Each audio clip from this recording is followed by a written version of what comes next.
Greetings, Earthlings. Hello and welcome to the Eloquent in the Room podcast. I'm Rose Cooper and I'm a fucking rock star.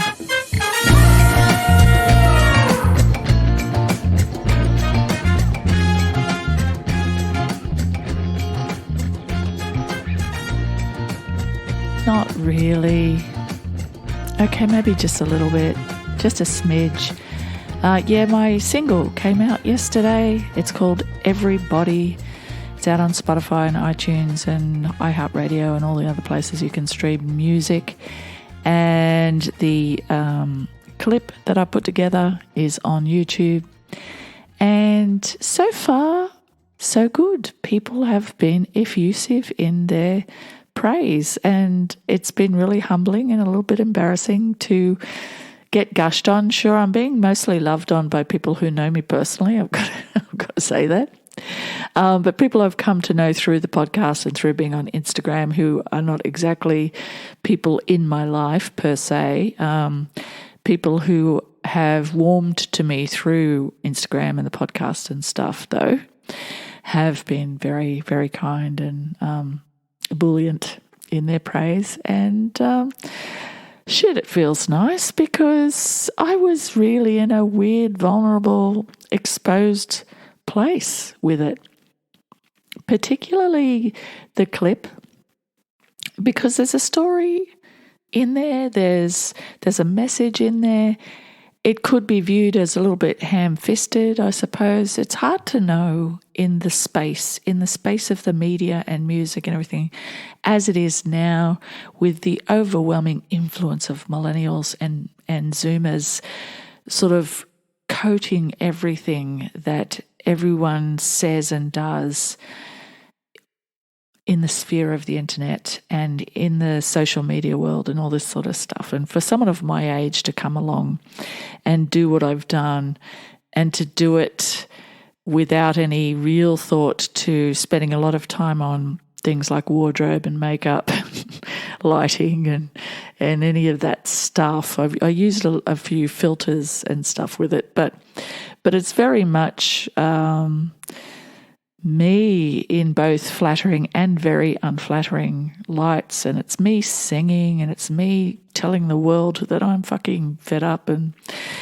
I want us to all try a bit harder. And it could be seen as just another white woman fucking doing that white woman savior thing, but it's me really caring, okay? Really fucking caring.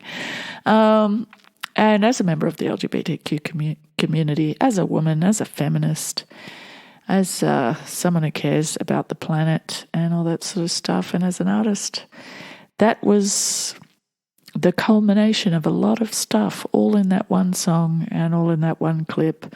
So it was very weighty for me emotionally to make it and to put it out there and to have the absolute unmitigated gall to record it publicly and enthusiastically try and steer people towards listening to it.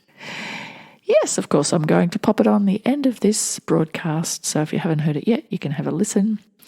It is best paired with the video clip, but one shouldn't make music with that in mind, should one? So the song came first. I had lofty ideas about certain things, but yeah, it just happened organically. And it took me quite a few weeks to put together. And yeah, so I'm feeling pretty chuffed.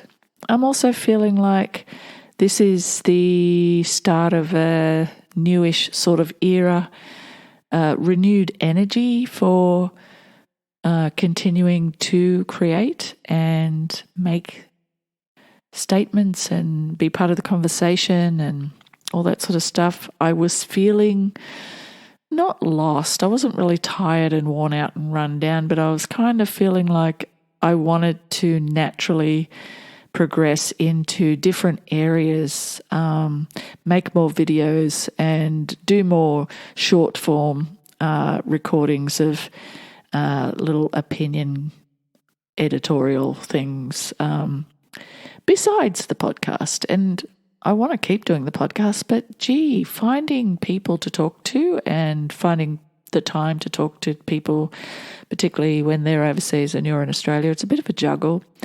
And you really have to put a lot of energy into correspondence and following up and planning. And with me, I like to have my podcasts to be a little bit sequential and have a certain amount of connection from one to the other.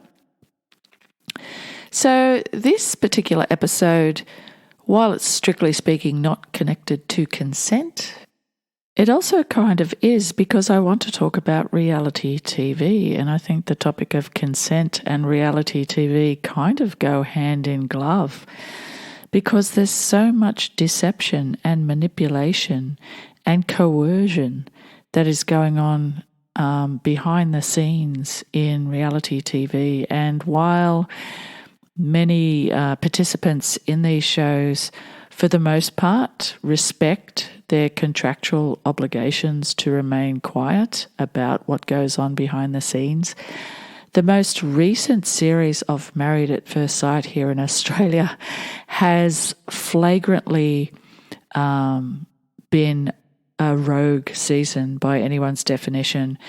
Several contestants have been leaking information from outside the MAFS bubble during filming and during the screening. There was a lot of rumours flying around.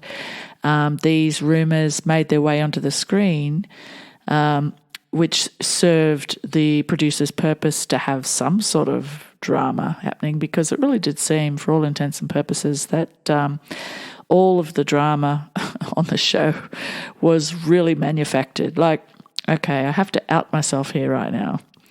I have watched the last, I think it's 3 seasons, could be 4, I lose track.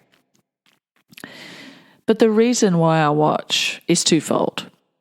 In the first instance, I got to say it was just curiosity, journalistic curiosity as well. I was really interested in how low the producers were willing to go, and whether or not it would motivate me to be vocal about what was wrong with it and try to intervene with the way it was run, because the concept freaks me the fuck out.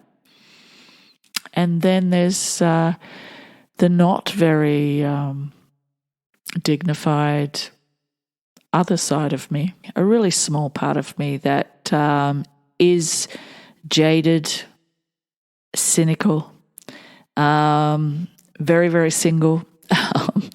So there is a very, very small part of me that kind of enjoys the romantic angle of sitting and watching these people turn and look at each other for the first time, and to watch them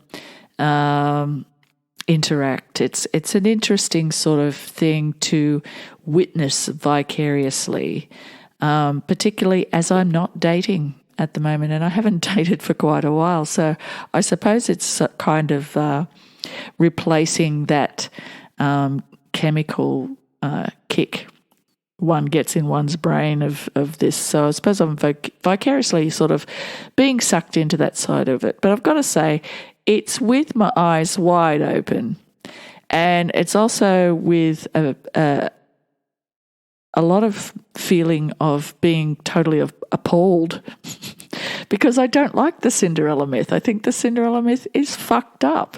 The idea that they do the show is fucked up. Like, I really, really hate everything it stands for, because it's this wedding porn and wedding dress porn, and it keeps sort of reiterating that Cinderella idea of, you know, this day, this wedding day, is when you're going to meet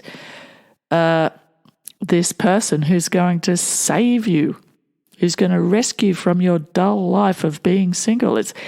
It's such a fucked up narrative by anyone's idea. And the idea that they're going to do it as strangers, in inverted commas, it was never a good premise to begin with. And I think at the beginning, in the earlier seasons, it was almost a bit more legit than it is now. I don't know. All I know is in the last few seasons, it's been all about the manufactured affairs and just, I don't know, weird drama. And in the last couple of seasons, couples have abruptly broken up, seemingly over nothing, and people have packed their bags and left. And recently, the So Dramatic podcast has been really lifting the lid on a lot of the behind-the-scenes drama, and most recently interviewed one of the wives, and she really revealed all about the duress that the producers put her under to stay longer on the show than she wanted to, and to feed a different narrative to her than they were feeding to her on-screen husband. So lucky for both of them, they had the wherewithal to actually communicate some of the bullshit that they were being fed and communicate it to each other during the course of the show so that they could actually play the game together. Once you're in it, Stockholm Syndrome sort of sets in and you feel like you don't have the right to act in a natural fashion. You believe that you are to behave in the way that you are told to behave. And it's so many different ways of fucked up. And I'm not going to spend all of this preamble just talking about Married at First Sight. I do want to just share this article that I wrote in 2012 about reality TV and how I felt about it then. And I feel like it's an interesting time capsule given everything that's transpired since then. Funnily enough, Big Brother is about to screen, or has been screening really recently. I don't watch it. So when I wrote it, I was writing it in disgust in 2012 because Big Brother had been taken off air a few years previously because of a really disgusting incident that took place. And everybody just stepped in and said, this show is actually really bad for you. It's bad for everyone's health. It's shit television. It's irresponsible. We've got to fuck it off. Someone was actually violated on their watch. They've got to stop doing it. So they did. But when you know, it came back in 2012, and I don't know how long it lasted. But it's back again on a different network this year. And, you know, I'm not impressed. So I'm going to just throw to the article that I wrote because it does fit this little rant. And then I'll get back to you at the end, and we will throw to the song because, weirdly enough, the song kind of fits the scenario. So let's break out the tinkly music as we cut to an iconic scene from the 1976 film Network. I don't want your pain. I don't want your menopausal decay and death. I don't need you, Mark. Now get out of me. You need me badly, because I'm your last contact with human reality. I love you. And that painful, decaying love is the only thing between you and the shrieking nothingness you live the rest of the day. Then don't leave me. It's too late, Diana. There's nothing left in you that I can live with. You're one of Howard's humanoids. And if I stay with you, I'll be destroyed. Like Howard Beale was destroyed. Like Lorraine Hobbs was destroyed. Like everything that you and the institution of television touch is destroyed.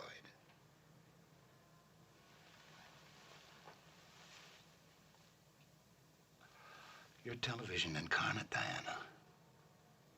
Indifferent to suffering.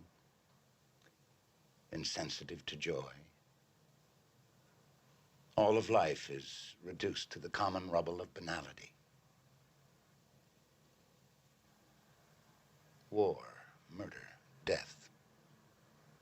All the same to you as bottles of beer.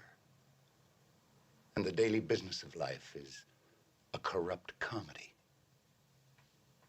You even shatter the sensations of time and space into split seconds and instant replays. Your madness, Diana. Virulent madness. And everything you touch dies with you.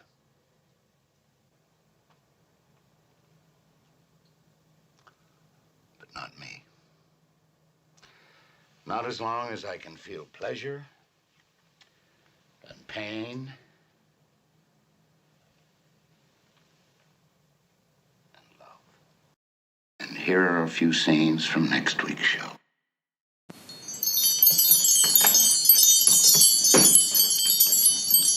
So, Big Brother is back on in Australia. Again.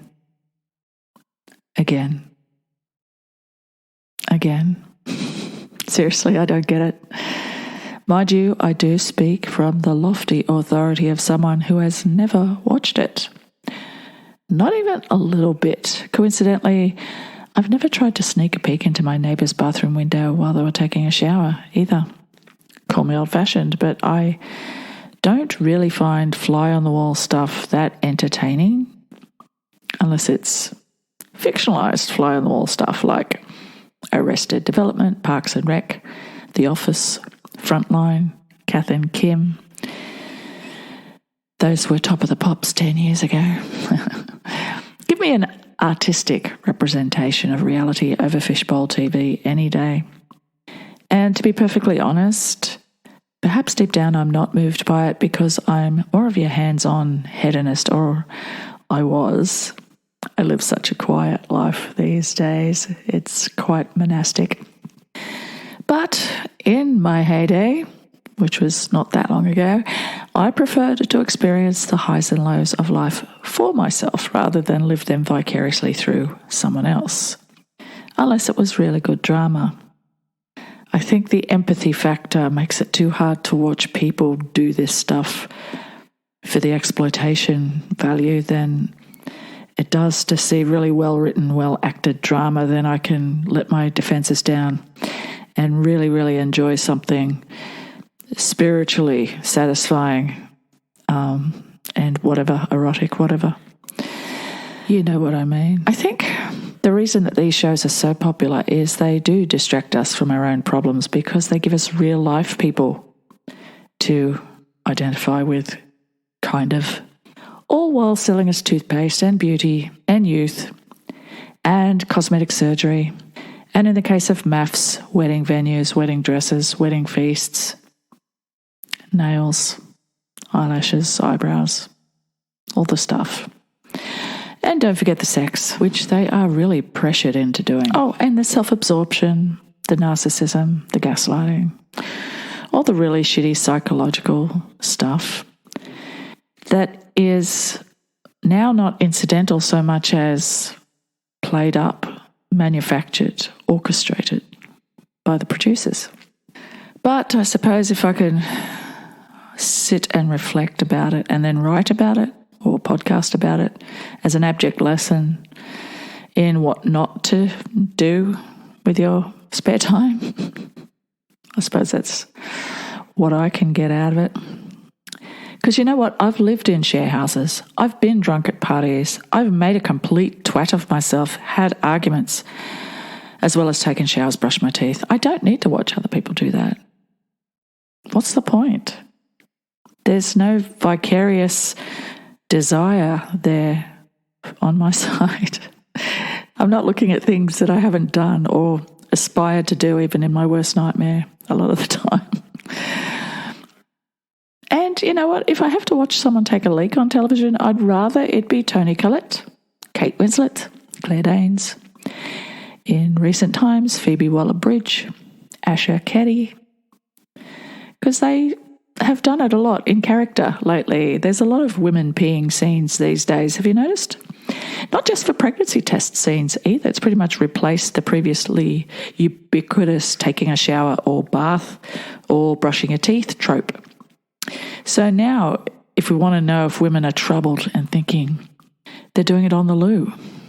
I suppose that way they can flash a bit of upper thigh, touch their genitals because they're wiping them. I don't know. It's an interesting, weird phenomenon. And I mean, if you're on the loo long enough to sit there and think, aren't most of us looking at our fucking phones anyway? Anyway, I only single those actresses out because those are the ones I particularly have seen pee on screen. The pee queens. It wasn't a toilet scene so much, but I had particular admiration for Kate Winslet in Holy Smoke. That was kind of like a emotional breakdown wee that she did. I don't know if it was a real one or they used a hose. I really don't know. Anyway, but I digress. One of my biggest gripes about reality TV is that skilled actors, directors, writers are actually losing work, and they're losing incentive as a result of all this just add water, formulaic entertainment, and by water I mean showers, baths, alcohol. It's televisual fluff that doesn't really cost much because the advertisers are falling all over themselves to supply things to make them possible. And I really resent television executives and producers for putting this bottom line in front of the artistic community in Australia and other countries, but also in front of people's sanity. There's this persistent niggling feeling in my heart, and it has been ever since I first saw the first reality show, whenever it was, that this artificially flavoured truth, in inverted commas, is rotting our spiritual teeth.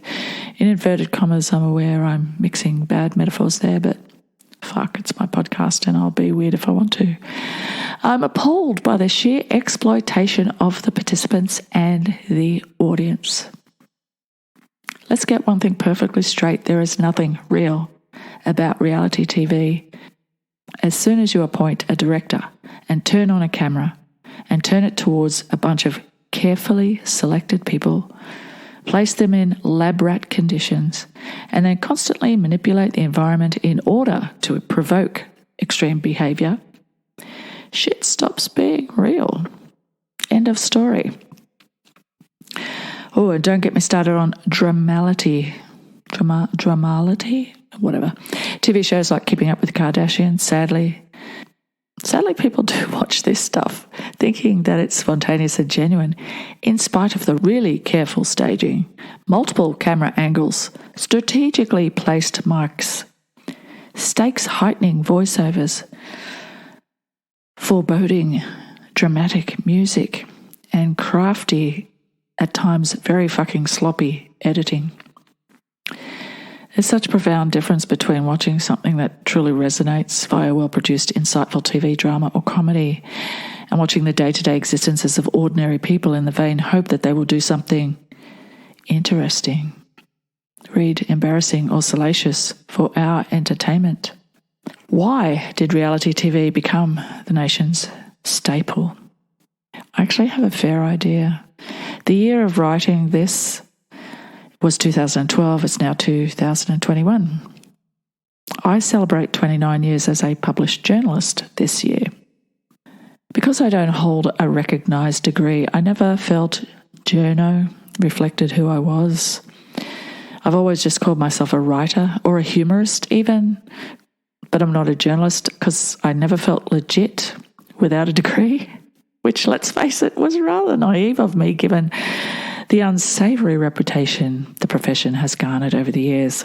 I'm old enough to remember when Frank Sinatra labelled Australian journalists two-bit hookers during his 1974 visit to this country. For most of my career, I've dribbled on about my pet topics. Guess what they were? In my own style. Somehow I got away with it. But there was a brief period in the mid-1990s when I became a gun for hire, writing features for a reality-based magazine, a tabloid. They were relatively new back then. At the time, I was really too grateful for any kind of work. It was so early in my career to realise that I was selling out. I also had 2 small children, so I didn't feel like I had much of a choice, even if I did look at it through an existential higher self lens. I didn't really possess that. I was too busy just wanting to put food on the table and satisfy my ego. Of the skeletons remaining in my closet, and there are a lot, this one causes the most angst. The magazine to which I refer no longer exists. It was at the vanguard of the UK tabloid magazine Invasion, which kick-started the all-pervasive puerility evident on our newsstands today. So this is how it worked. Every week we attended production meetings where the editor presented a bunch of story angles she wanted us to pursue. Yeah, the angles preceded the stories. We were given the task of finding people who had stories to fit these briefs. I know, you would think the stories would come first and the angle would come later. And sometimes that was the case, but not often. And I had to learn how to massage real life to make it fit, or flat out ask friends and acquaintances to make shit up for me and participate in these stories. I'm not even kidding. Every story had to be written by the writers in first person on behalf of the subject and had to have loads of quotes. If there weren't enough quotes, the editor would ask, "Do you think it would be okay if we said that she said, insert serviceable quote here?" Here? I'd then have to make a judgment call as to whether or not the editor's suggestion could pass as an actual quote from the person I interviewed in good faith that they could trust me. That's it. As I read these words, I can remember how it felt. Fuck. It never left me. So yeah, for about 18 months I became a two-bit hooker working for a couple of different magazines, one of which doesn't exist anymore. It was called For Me. The other one was Good Taste. Ironic fucking title, that one. Interestingly, For Me also offered cash incentives for people to send in their real life stories. They said, give us 300 words or less on something that happened to you, and we'll pay you money if we decide to use your story, if your tragedy is interesting enough. These heart-rending, handwritten accounts of rape and abuse comprised many of these reader contributions, most of which were discarded. I had to fight the urge to contact them all in person and ask how they were going. They needed a friend. If they were still in a difficult situation, and I still wonder what became of those people. I'd love to say that personal ethics caused me to quit my job, but the magazine called it a day before I had the chance. And also, at that time, I was pregnant with my youngest son, so I had to give it up for a while anyway. One upside of that story is one of my former colleagues and I have remained the best of friends to this day. We're like sisters, so I'm eternally grateful for that roll around in the gutter.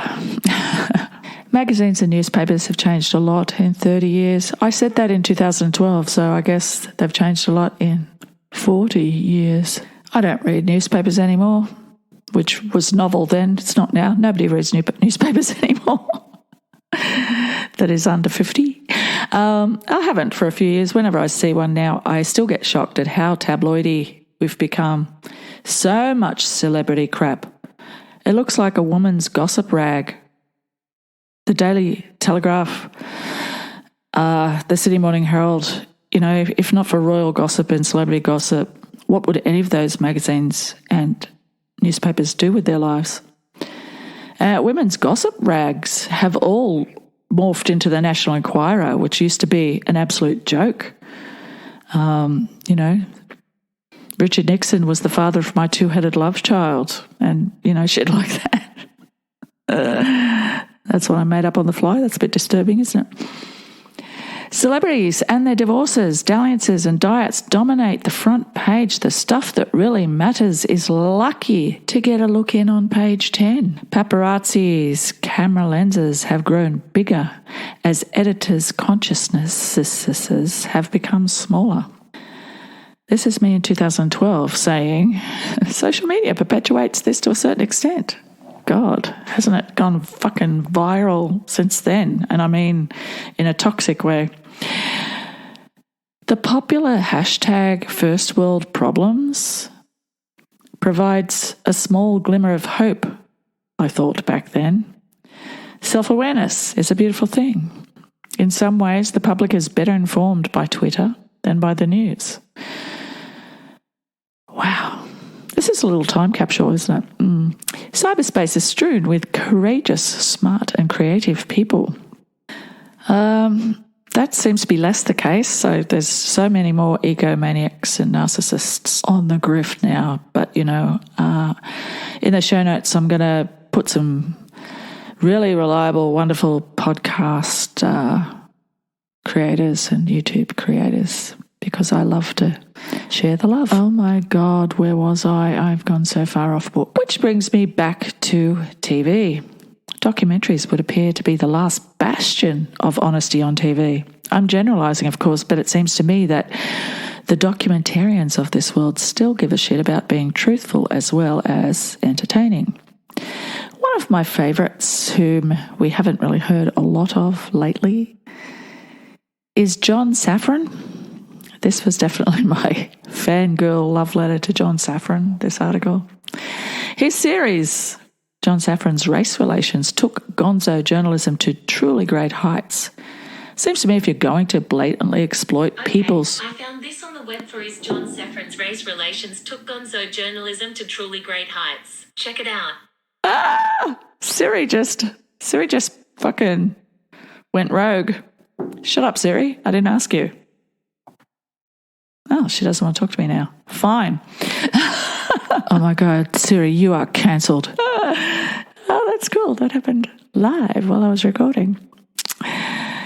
He took gonzo journalism to truly great heights. It seems to me if you're going to blatantly exploit people's misadventures for fun and profit, it's far more ethical to exploit your own. Witnessing abject humiliation, profound joy, emotional vulnerability, and masturbation on TV is far more entertaining when its aim is to raise pertinent social issues and to revel in the mud of our humanity in a connected way, rather than a cannibalistic one. Naturally, John gets bonus points for being hysterically funny. Oh, look, I really did wank lyrical. Mr. Safran, I said, you are my hero. I'm not worthy. I still do think that. By the way, if I ever find out you didn't actually come while the cameras were rolling, I'll be completely shattered. I need to explain that. Shit. So, because I didn't in the article, I forgot. I just dug it out this morning. Didn't pre-read it before I started recording. Oh my God. It's hard to explain the masturbation scene, except it was a sperm lab thing that he was documenting, and he and his cameraman were in a booth and he was masturbating to give sperm, and his cameraman masturbated to give sperm. The kicker is he's Jewish and his cameraman is not, and they donated the samples in Palestine and Israel. You had to be there. You had to watch the thing. I'm sure it's on the web somewhere. Look it up. It's really, really fantastic journalism, I've got to say. He went there. Who goes there? He did. And, he did it to himself. That's my point. He exposed himself for a consciousness raising point about religion and about sexual attraction. It's a fucking great series. Watch it. So at the top, I quoted Network. Fuck. Little did I know that one day when I wrote this, because I just quoted the paragraph at the beginning of the article, that I would actually be able to grab a soundbite and put it on a podcast and then read it out. It's so much more resonating to hear the brilliant acting of William Holden and Faye Dunaway during that iconic scene. I didn't actually quote the whole thing. I started it at "You are television incarnate, Diana." But the whole scene is Amazing. 1976, 35 fucking years ago. It foretold so much. I'm going to close this with the end of the movie. So, yeah. Anyway, the film's setting is the production offices of a network news program. Australia's Peter Finch played Howard Beale, a network news anchorman whose popularity was on the slide. When he's given 2 weeks' notice, he thinks his life is over, so he announces on air that he will commit suicide during his last telecast. Consequently, his show's ratings go through the roof and the people behind the scenes go into overdrive trying to capitalise on the ratings boon. Bill goes from depressed pariah to deluded messiah overnight, and the aforementioned Diana is a hotshot producer. She lives, breathes and fucks television. There's a hilarious scene where she's pitching a new concept to William Holden while she's climbing into bed with him, and just as she gets to the part of the story where she envisions the success of it, she mounts him and climaxes on the very first thrust. Her orgasm was derived purely from her zealous speech rather than dick. The cold, calculating, downright evil manner in which the TV executives ride on the back of Beale's breakdown and then callously plot his demise when his ratings plummet again struck me as almost too true to be really funny. But I laughed anyway. Fear can have that effect. In 76, this film would have seemed an extreme apocalyptic view of TV, but its relevance today is gobsmacking. For years now, I've found news team TV promos to be quite disturbing. Invariably, they feature repetitive grabs of tragic footage and heart-wrenching sound bites, all set to music. We're the first to bring you the bad news in the best possible way via good-looking journalists who walk purposely through dangerous-looking streets in order to look more earnest, because we care about the news so much so that we'll do a bunch of live crosses, or at least pretend to do live crosses, so you'll feel like you're not really there right along with us. Film at 11. Remember the news promos immediately following September 11, 2001? They were a prime example of what has since become news porn. Those endless, overproduced ads made the vision of planes striking the towers and the subsequent implosion look like some kind of macabre ballet. It was really fucking anxiety triggering. It made me sick. Had me curled up in the fetal position watching that fucking tragedy over and over and over again. People jumping out the fucking windows. What is wrong with you? News fucking producers. It was played at all times of the day. No warning. No warning. They don't do warnings much. Not anymore. They pretend to, but they don't. Oh, this really gets me. It really does. Tabloid news, reality television, public affairs TV have become so mercenary. There should be a viewer warning issued ahead of every paragraph. Or at least every episode. Every episode. Just do it as a blanket thing. Don't reserve it for specific episodes. Just do it for every episode. The program you're about to see is rated T for trite. It contains distorted facts, technical additives, and the glorification of tragedy, superficiality, negative body image, and self-absorption. It's recommended for apathetic audiences with extremely low entertainment thresholds.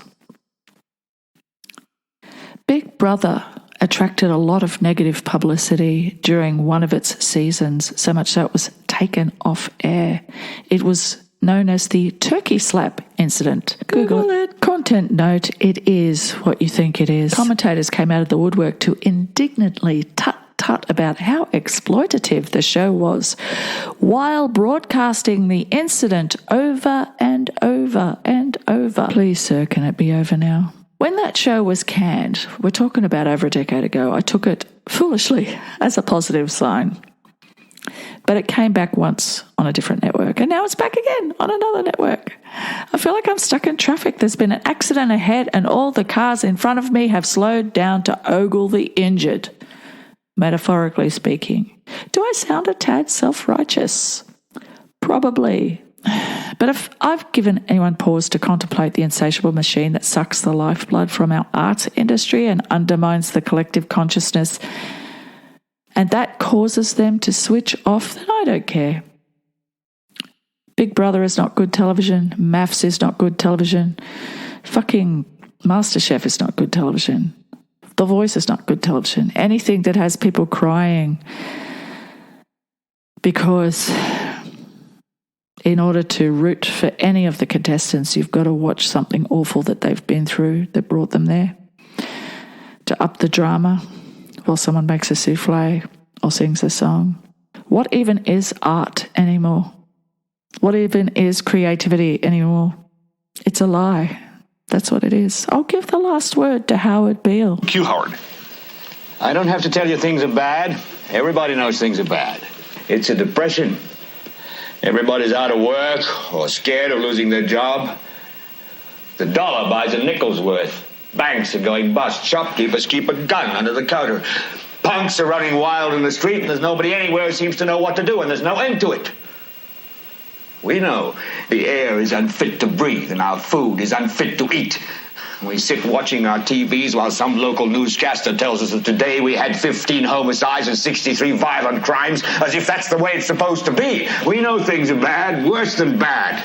They're crazy. It's like everything everywhere is going crazy, so we don't go out anymore. We sit in the house, and slowly the world we're living in is getting smaller, and all we say is, please, at least leave us alone in our living rooms. Let me have my toaster and my TV and my steel-belted radios, and I won't say anything. Just leave us alone. Well, I'm not going to leave you alone. I want you to get mad. I don't want you to protest. I don't want you to riot. I don't want you to write to your congressman because I wouldn't know what to tell you to write. I don't know what to do about the depression and the inflation and the Russians and the crime in the street. All I know is that first, you've got to get mad. You've got to say, I'm a human being. God damn it. My life has value. So, I want you to get up now. I want all of you to get up out of your chairs. I want you to get up right now and go to the window, open it, and stick your head out and yell, I'm as mad as hell, and I'm not going to take this anymore. I want you to get up right now. Get up, go to your windows, open them, and stick your head out and yell, I'm as mad as hell, and I'm not going to take this anymore. Things have got to change. How many stations does this go out? You've got to get mad. 67. You've got to say, I know it goes to Louisville and Atlanta. I'm not going to take this anymore. Then we'll figure out what to do about the depression and the inflation and the oil crisis. But first, get up out of your chairs, open the window, stick your head out and yell, and say, I'm as mad as hell, and I'm not going to take this anymore. It's a shame that that sort of cuts off rather abruptly. So what was happening was, you can hear other voices. There is the producers, played by Faye Dunaway and William Holden, are watching him lose his shit on air, and it's going out live, and they are getting calls from the network headquarters in other states to let them know that everybody's watching the show. So it's an absolute ratings bonanza, and they're watching it going, yay, this is great. They're watching this man melt down and thinking, yay, this is great. But the ironic and very cool part of it is they also pause to look out the fucking window and see that there are actually human beings sticking their head out in the rain, yelling at the top of their lungs, I'm mad as hell and I don't want to take it anymore. I'm not going to take it anymore. And don't we all feel like that occasionally? Especially when we're watching reality TV. Yeah, I think you can watch the whole thing on YouTube. Network, 1976. Brilliant, amazing, prescient film. Yeah, watch it. And it just felt like the right time to dig this particular story out of the vault.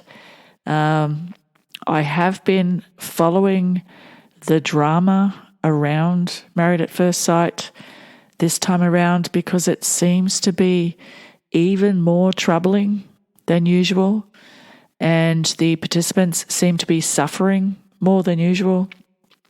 And it's been revealed via the Instagram and Twitter of So Dramatic podcast, and these interviews have been popping up, and we're being told firsthand that these people are being manipulated unconscionably. Like, this is out of control. What is going on these reality TV shows is out of control. Like, I have known people in my life that were singers that were approached by The Voice or Australia's Got Talent or whatever. So the whole headhunting thing hadn't really occurred to me until I started noticing rather belatedly that the Married at First Sight contestants were all kind of cookie-cutter Insta model type people who were clearly wanting to be influencers.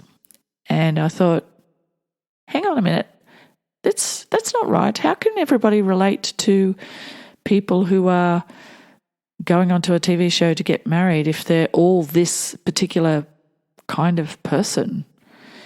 And then you realise that the better looking the person, the bigger the drama attached to that person, and the more they're seemingly manipulated into placing themselves in a position where they're going to be seen as the villain or the hero of the piece. And it's you can see the strings.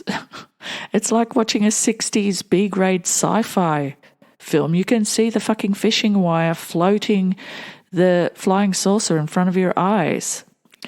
You can see that when people are gazing out the window and the voiceover is being played, that it's just this orchestrated bit to fill in the fact that they really didn't have anything much to show that was real. So they're actually telling you the story that goes along with this person's particular arc. To listen to these contestants talk on a podcast and talk about their arc fucking blows my mind. It's supposed to be real. Like, I know that it's not real. I've always known that it's not real. But for the participants to be so well versed in how it works to the point where they are talking about their story arc and whether they are going to be portrayed as a villain or a hero, whether they're going to get a favourable edit, this is out of control. This is just too weird. And there are a lot of full-grown adults that are very aware that it's a manipulation and that it's edited and it's all bullshit. But there's also a lot of full-grown adults that are believing it. You go to any of these chat sites that have people discussing it, and they are being really virulent and leaving a lot of hate in the comments. They are taking out a lot of animosity towards these people, like they are believing so much of what is going on before their eyes. And they're probably sitting and watching it with their children. And that's where I really fucking can't deal with it anymore. So this is my way of saying, I know how it works. I know how it works from the point of view of print journalism. So that prepared me to be cynical watching reality TV. But to watch it decline further and further and further into the horror show that is now, and to watch people be traumatized in front of my very eyes, it's not it's not great, is it, guys? It's not great. Do we really want this? Do we really want this in our lives? Do we? That's the question I'm asking you. Get mad as hell and turn your TV off. That's what I reckon. I don't think I can watch maths anymore. Like I said, I was really watching it as a social experiment of my own, sitting and watching civilization decline as I know it, and monitoring that in case I would find myself doing exactly what I'm doing now, and that's railing against it, rattling the pickets, asking people, stop watching, begging the producers, stop doing what you're doing. Okay, so let's leave it on a warm and fuzzy ending. I wrote a song and I made a film clip, and I'm hoping that you will like to check it out on YouTube.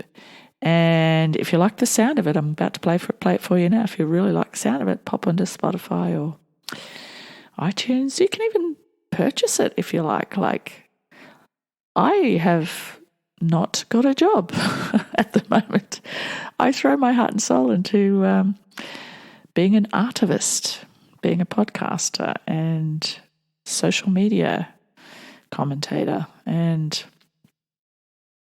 ratbag and musician. I'm going to put out an EP. I have to get back into music. So what I've decided is I am going to put the podcast on hold. And by on hold, I mean I'm not going to put one out in 2 weeks. I'm going to instead wait 4 weeks to put the next one out. And in the meantime, I want to plan it, line up some interviews, line up some topics to sit down and actually write. 2020 An Orgasmic Oddity was a completely written series. I put a lot of energy into it. So I want to put more energy into the podcast episodes. So I'm going to space them out a bit more. I want to line up some interviews. I want to get more into the mental health side of things. I want to talk more about the emotional side of things. I want to talk about what is love, how do we develop our self-esteems, and what happens when things go wrong, given that, as we spoke in the previous podcast, the trauma-affected brain causes us to have weird reactions in relationships and traumatize ourselves again and again. What we all want is love. That's all we want is love. And if we were deprived of it as children, or if we have some sort of tragedy happen as children, trying to work out what love really is and working out, how to love ourselves. It's a fucking minefield. And then you juxtapose all of that with the world we're living in now. And then you have this song. Don't forget to like and share the podcast. Like and share YouTube, like and share on Instagram. Drop me a DM with some feedback. I will talk to you soon. Love you all. Give yourselves a big hug.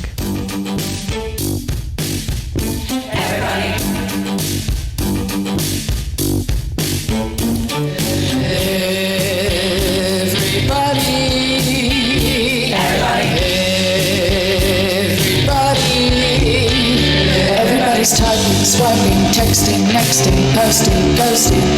Everybody's tripping, tripping, blaming, shaming, scrolling, trolling. Everybody's searching into their DNA. Everybody's yearning for some PDA. Love. Everybody just wants love. Everybody just wants love. Everybody just wants love. Everybody just wants love. Just wants everybody to love. Just wants everybody to love.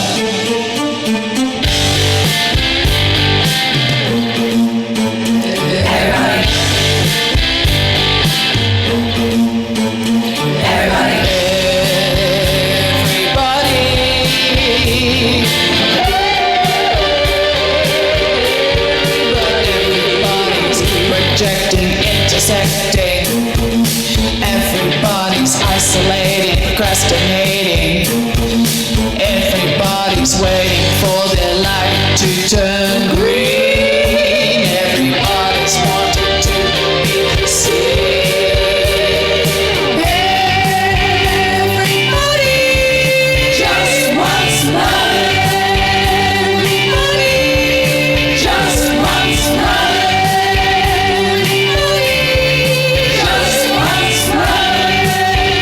Everybody